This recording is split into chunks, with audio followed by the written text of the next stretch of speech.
tiba-tiba ditabrak dari belakang.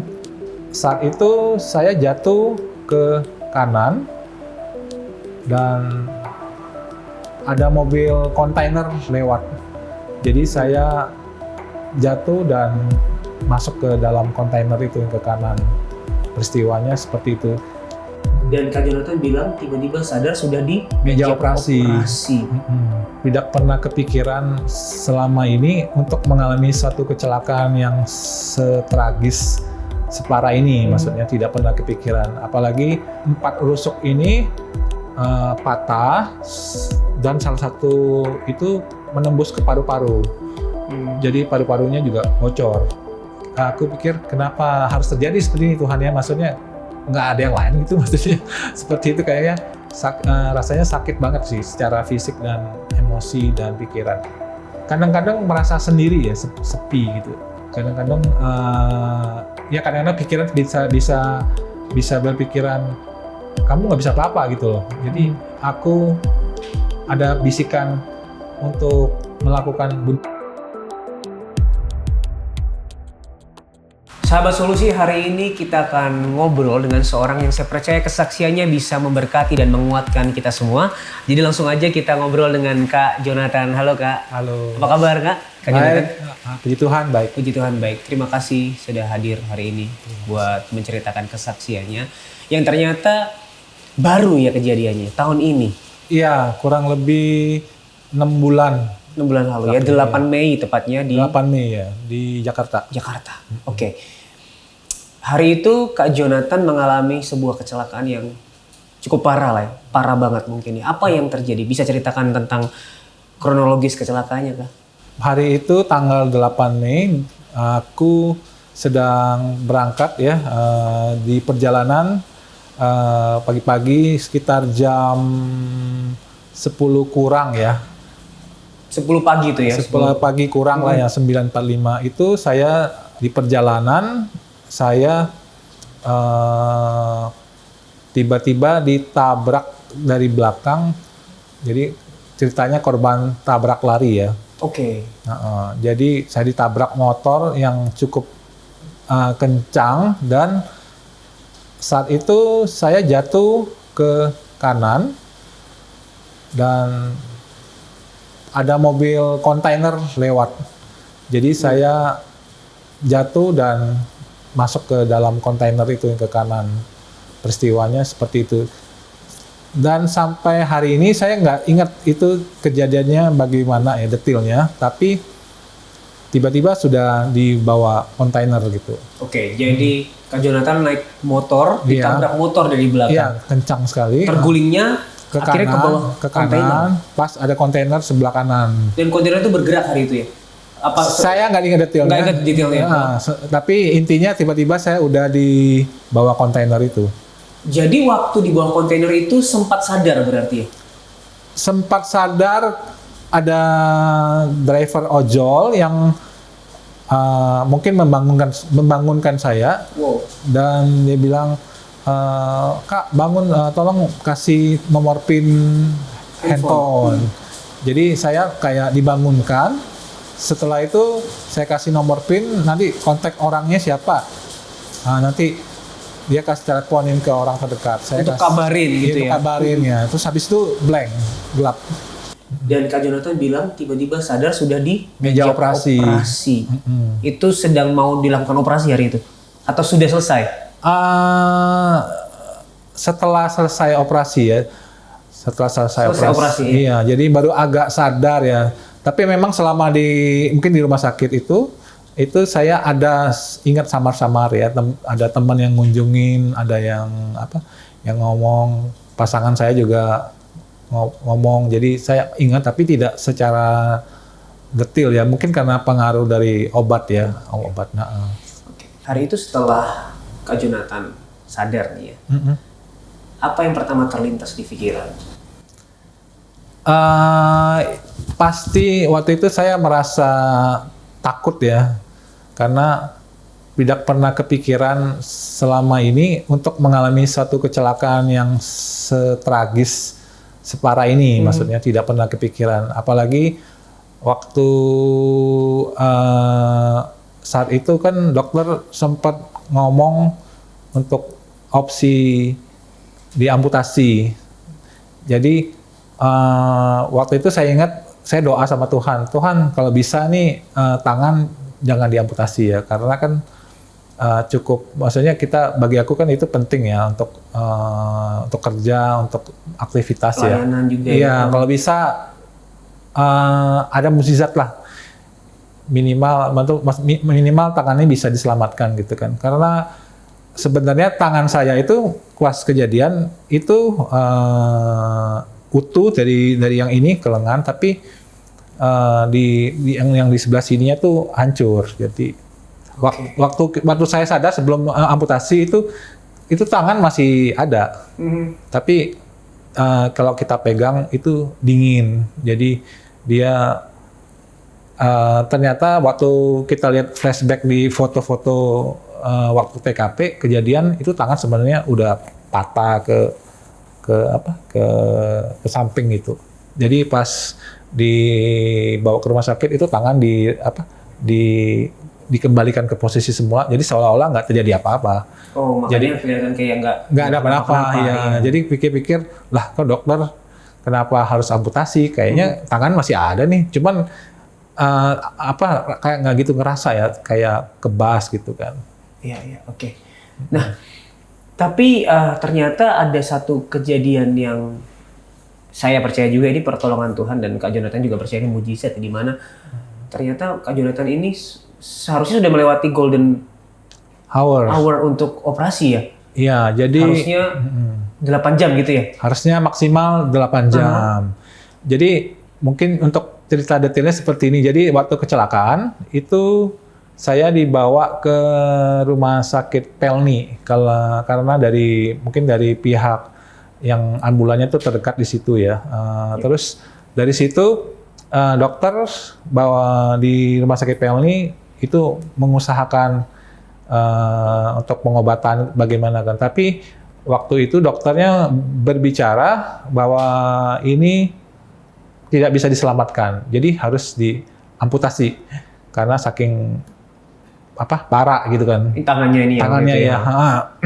Tapi karena saya kebetulan ada teman dari insurance itu minta kita cari second opinion sama mungkin rumah sakit yang lain gitu kan.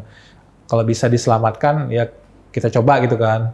Akhirnya waktu itu dari teman saya akhirnya merekomendasi ke rumah sakit Mandaya yang di Puri ya. Dari situ kita coba tanya dokternya.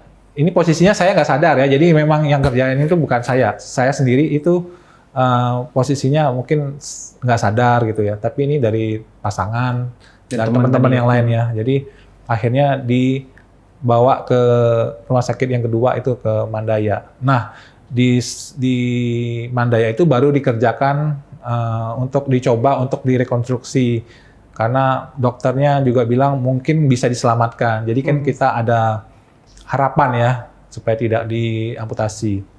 Tapi ternyata setelah sampai di sana dan dicek secara detail sama dokternya juga bilang ini memang harus amputasi. Wow. Dan pas ada saat kita operasi itu sudah melewati dari 8 jam itu udah mungkin 12 jam. Padahal aku sendiri itu darahnya sudah banyak keluar habis ya. Bahkan ada dokter internis saya yang berbicara harusnya tuh saya sudah meninggal di TKP. Oh. Jadi karena mungkin kecelakaannya tuh harusnya dilihat posisinya tuh harusnya sudah meninggal. Tapi puji Tuhan ya, itu mukjizat buat aku, ibaratnya ya dikasih kesempatan kedua. Oke. Karena memang kecelakaannya cukup parah dan lukanya juga cukup parah ya, ada paru-paru tertusuk. Iya. Rusuk ya. Terus rusuknya patah 4. Betul. Jadi pas kecelakaan itu satu kepala luka ya. Luka, mungkin saya ada fotonya nanti bisa ditampilin. Terus ada 4 rusuk ini patah dan salah satu itu menembus ke paru-paru. Jadi paru-parunya juga bocor. Jadi selama di rumah sakit ini pengobatan yang paling cukup lama itu adalah di pemulihan paru-paru ya, karena itu ternyata untuk pemulihan paru-paru itu tidak mudah dan harus step by step sampai 6 operasi ya kalau nggak salah. Jadi hanya untuk paru-paru gitu. Jadi, kira-kira berapa lama itu proses penyembuhannya sampai 6 operasi itu? Saya sendiri di rumah sakit itu terbaring sekitar 1 bulan lewat berapa minggu ya, 1 bulan 1 hampir minggu. 2 bulan lah ya. Hampir ya, tapi untuk rawat jalannya itu beberapa kali ya, sampai mungkin 3 bulan kurang lebih. Jadi di rumah sakit sendiri 1 bulanan lebih kurang lebih. Oke. Dan akhirnya Kak Jonathan mau tidak mau memilih untuk ya sudah daripada kehilangan nyawa. Ya, tapi sebenarnya saya waktu itu kan tidak sadar ya, lebih banyak keluarga yang mengurus ya. Tapi memang saya sempat dengar, setidaknya dokter tuh tidak mau ngomong di depan aku, tapi aku sempat kedengaran lah bisik-bisik itu, ini nggak ada opsi. Dan aku ngerti lah, maksudnya ini aku sendiri berat ya, maksudnya nggak kepikiran, pasti langsung saat itu stres banget sih. Benar-benar saat itu saya ya pasti kecewa, maksudnya aku pikir kenapa harus terjadi seperti ini Tuhan ya, maksudnya nggak ada yang lain gitu maksudnya. Seperti itu kayaknya rasanya sakit banget sih secara fisik dan emosi dan pikiran. Sampai mempertanyakan hari itu ya, kenapa harus ini terjadi? Iya, pasti seperti itu. Waktu awal saya berpikir seperti itu. Nah, setelah proses operasi amputasinya itu, di momen apa pertama kali sadar bahwa memang sudah tidak ada tangannya? Dan titik terberatnya gimana sih, ngerasain apa hari itu? Waktu itu saya ingatnya saya bangun ya, kan waktu mungkin operasi itu kan mungkin agak setengah sadar ya. Pas pagi itu 1 hari setelah amputasi itu saya bangun. Tapi memang mungkin karena pengaruh obat itu kencang sekali, jadi saya nggak ngerasa sakit ya. Tapi aneh gitu. Jadi mungkin pertama mau ngambil minum atau mau pegang handphone, mau ngetik itu nggak gampang ya. Jadi aduh mau ngetik kayak misalnya A B C itu kok salah ketik itu. Jadi typo dan stres. Bahkan hanya untuk nyolok kabelnya aja itu ke handphone itu butuh effort yang bagaimana itu, berat sekali gitu ya. Jadi sangat langsung shock lah. Waduh ini bagaimana nih, untuk colok handphone aja atau cabut aja saya mesti ya berjuang banget ya. Bagi orang mungkin itu kayaknya biasa, itu nggak kepikiran lah cuma colok handphone atau enggak ya. Tapi pada saat waktu saya pertama begitu dan mau ketik-ketik itu kok kayaknya berat banget ya. Waduh langsung down banget sih. Makin down di situ ya. Iya. Karena pada kenyataannya memang berat situasinya hari itu ya. Apalagi pertama mau pegang sendok untuk makan pertama, itu tangan kayaknya goyang gitu. Kayak mau gimana gitu, susah sekali. Itu benar-benar shock banget. Nah hari itu boleh nggak sih ceritain pergumulan doanya seperti apa, pergumulan spiritualnya gimana menghadapi keadaan yang berat hari itu? Hari itu rasanya kayak hilang harapan ya. Saat itu yang bisa aku pikirkan, kalau bisa diputar waktu itu, boleh nggak itu waktu bisa diputar gitu, jadi nggak mengalami hal seperti ini. Dan rasanya sunyi gitu ya. Mungkin pas saat itu aku merasa kayak dunia itu sudah runtuh semua. Jadi apa yang pengen planning ke depan, mau diapa-apain, misalnya mau pekerjaan dan lain-lain sebagainya, itu kayaknya tuh semuanya tuh kayak sirna gitu aja ya. Sirna. Karena dengan keadaan ini aku bilang aku mau ke depannya bagaimana, itu susah sekali.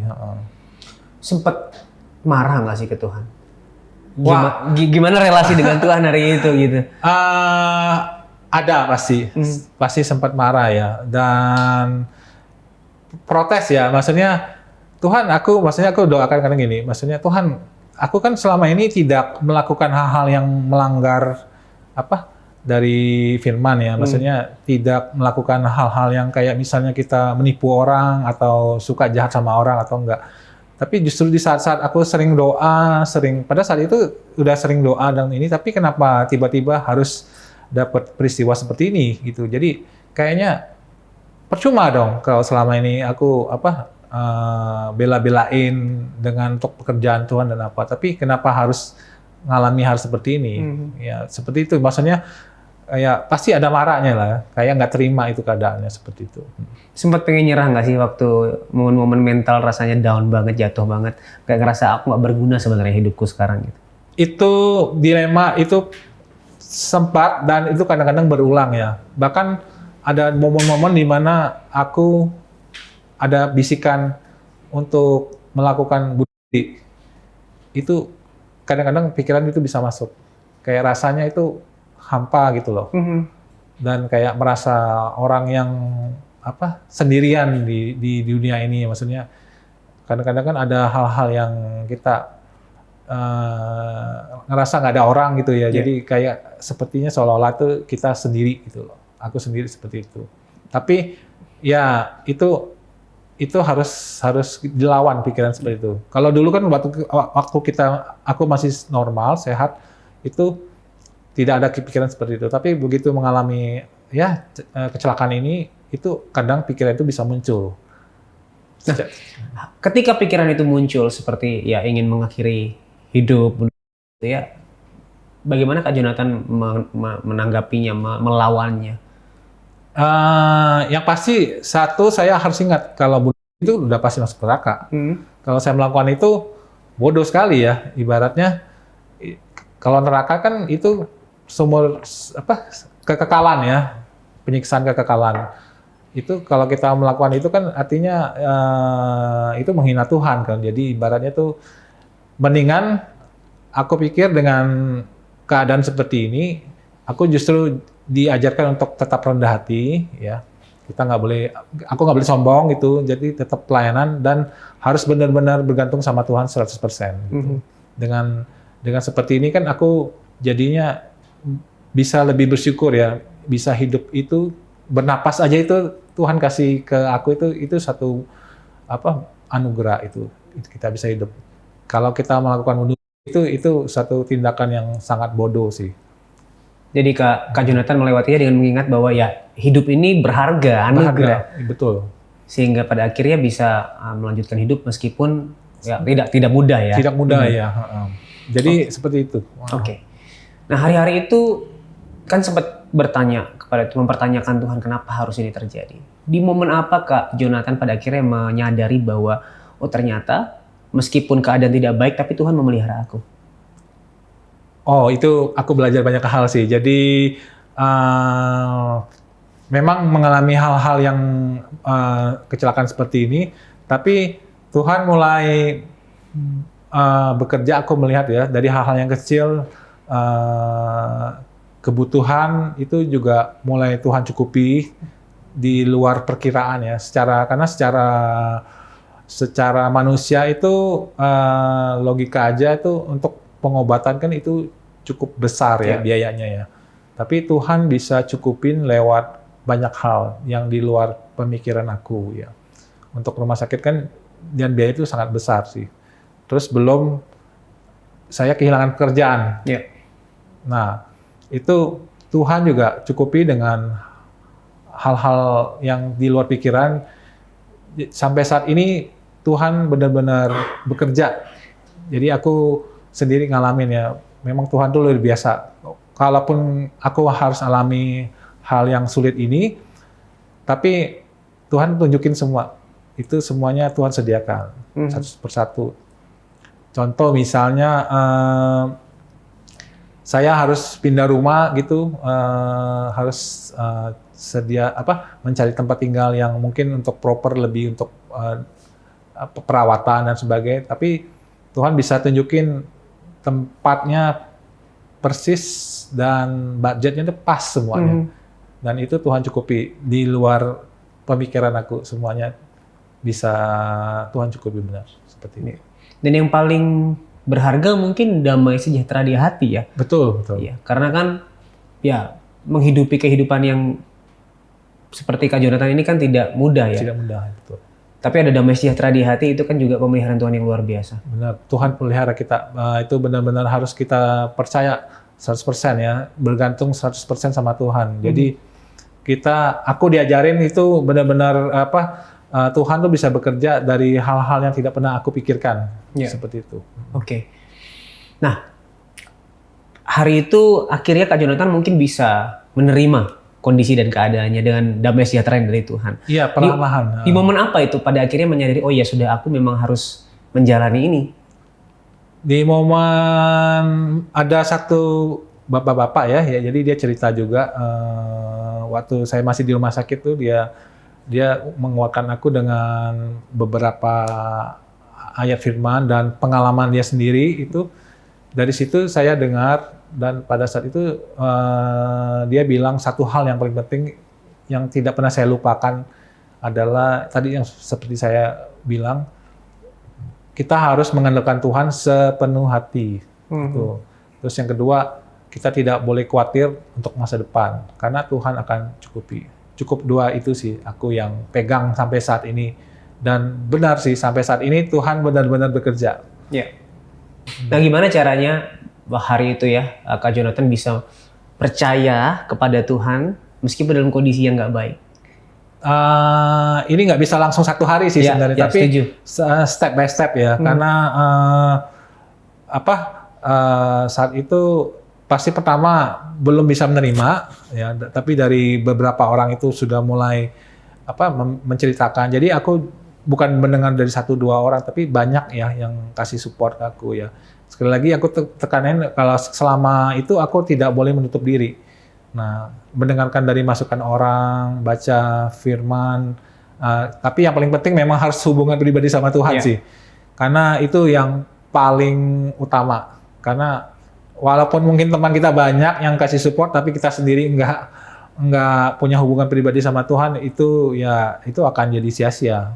Jadi harus balance ya. Tapi yang paling utama memang harus banyak saat teduh dengan Tuhan sih. Jadi setelah kejadian ini, aku doa sama Tuhan tuh lebih lebih dekat gitu ya. Kalau dulu mungkin ya paling kalau ingat aja gitu. Kalau sekarang itu jadi kebutuhan ya, aku harus doa sama Tuhan walaupun apapun keadaannya, mau senang mau susah, kita doa sama Tuhan gitu. Berarti ini salah satu makna ya dalam kejadian yang Kak Jonathan alami, bahwa ini membawa Kak Jonathan kembali mendekat kepada Tuhan. Betul, karena dialah sumber kekuatan dan penghiburan kita. Amin. Tantangan paling berat dalam menyesuaikan untuk hidup dengan tangan kiri apa? Tantangan paling berat mungkin kadang-kadang merasa sendiri ya, sepi gitu.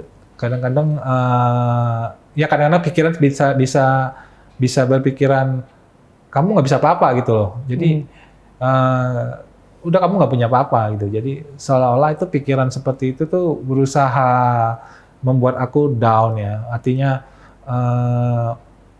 kadang-kadang ada timbul hati masih kepikiran seperti Tuhan, kenapa harus terjadi seperti ini lagi gitu.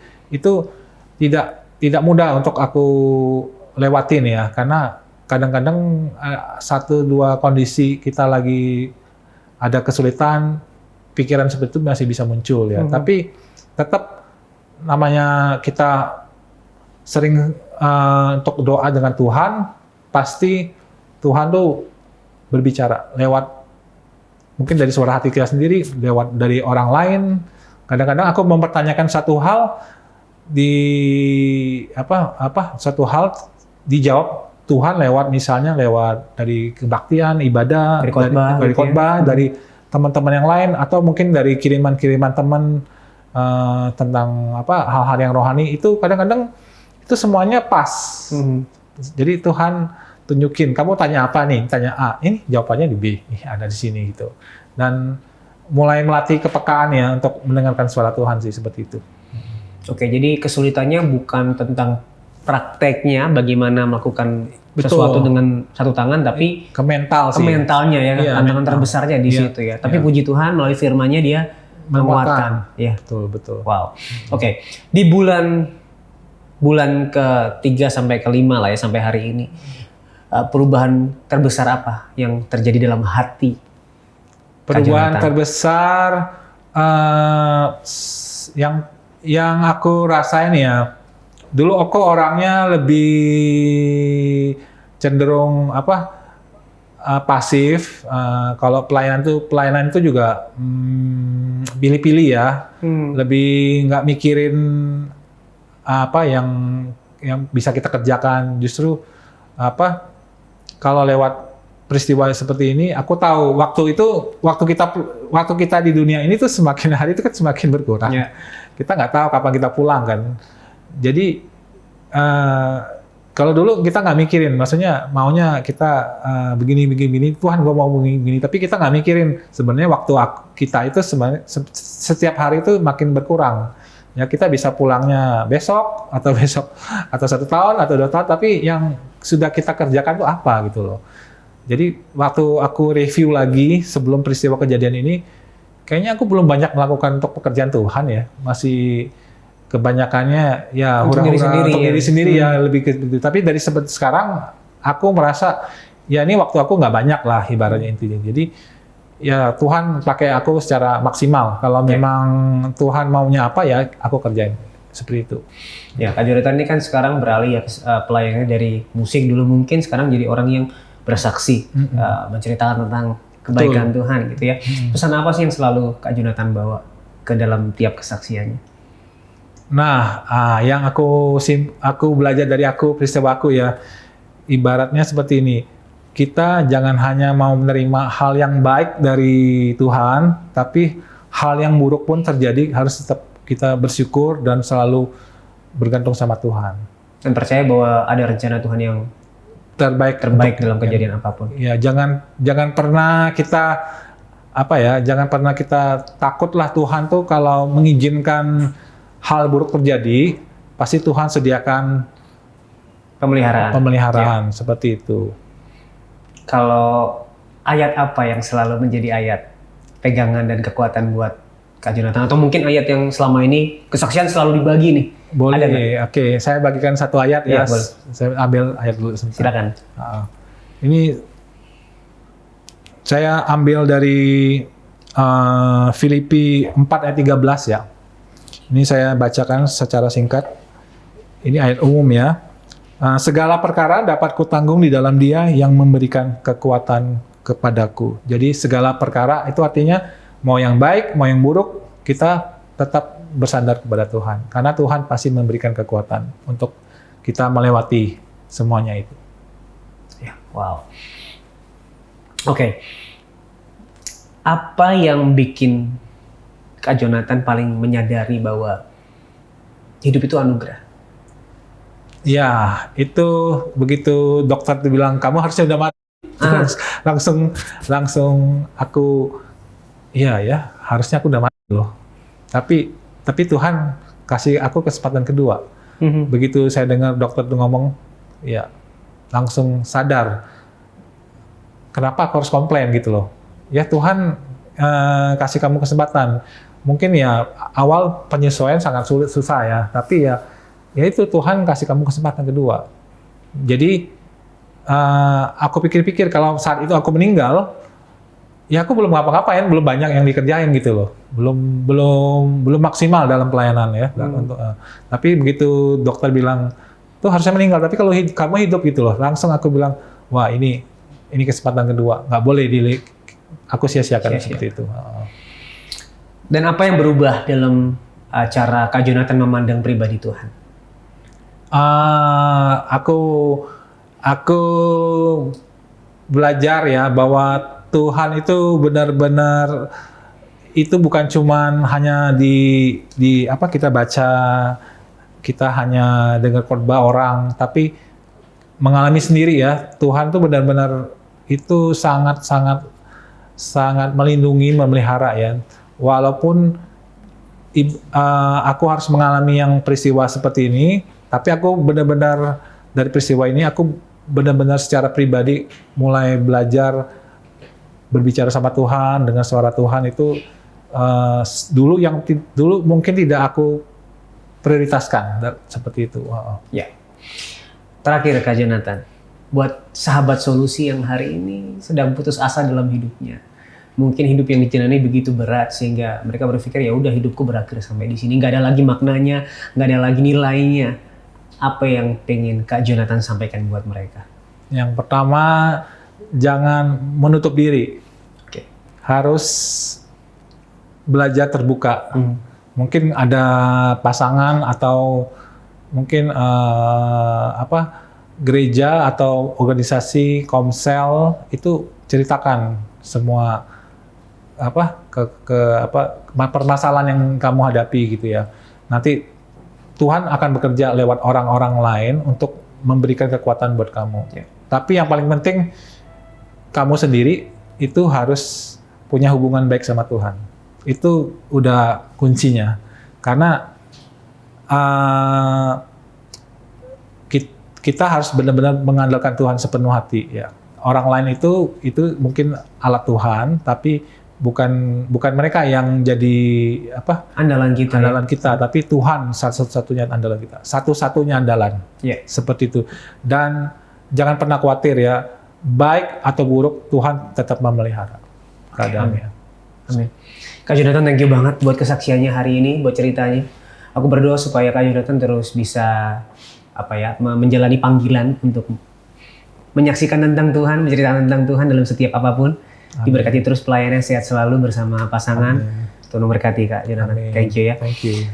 Nah, buat sahabat solusi yang hari ini sedang mengalami hal yang buruk, berkali-kali kita diingatkan jangan menutup diri. Jangan simpan semuanya sendirian, ceritakanlah. Kalau kamu nggak punya tempat untuk menceritakan keluh kesahmu, masalahmu, kamu bisa menghubungi nomor yang ada di bawah ini. Kami siap untuk mendengarkanmu dan mendukung kamu di dalam doa. Jangan ragu untuk mengambil langkah ini karena aku percaya satu langkah kecil bisa membawa perubahan besar dalam hidup kita. So, kami tunggu ya. Ingat, Tuhan Yesus sangat mengasihimu dan apapun permasalahanmu di dalam Tuhan pasti ada solusi.